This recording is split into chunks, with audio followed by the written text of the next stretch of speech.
জামাই ষষ্ঠীর পর্ব চলছে দেখে বুঝতেই পেরে গেছো।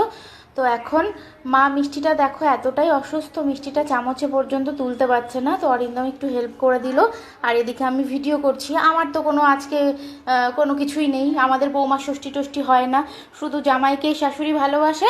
আমাদের শাশুড়িরা ভালোই বাসে না, ওর জন্য বৌমা ষষ্ঠী করে না দেখো। তাই অনেকে কিন্তু করে। তো যাই হোক, মজা করলাম। তো এখন শালিতে আবার মাথা থেকে দুব্বাগুলো সরিয়ে দিল, আর এদিকে গিফট দেওয়া নেওয়া আশীর্বাদ পর্ব চলছে। আর এখন নাতি আবার গিফট পাচ্ছে দেখছো, বলছে আমিও তো ছোট জামাই, আমাকে করা হবে না জামাই ষষ্ঠী। জামাইয়ের জন্য সামান্য কিছু আয়োজন দুপুরে। তো আজকে যেহেতু আমি আর মা ষষ্ঠী করি, মানে আমরা ভাত টাত কিছু খাই না, তো সেই কারণের জন্য অরিন্দমও খেতে চায় না, নিরামিষই খেতে চায়। কিন্তু না দিলেও কেমন একটা হয়, তো সামান্য কিছু আয়োজন, কালকে দেখা যাক কি হয় না হয়। তো আজকে এখন জামাই খেতে বসে গেছে।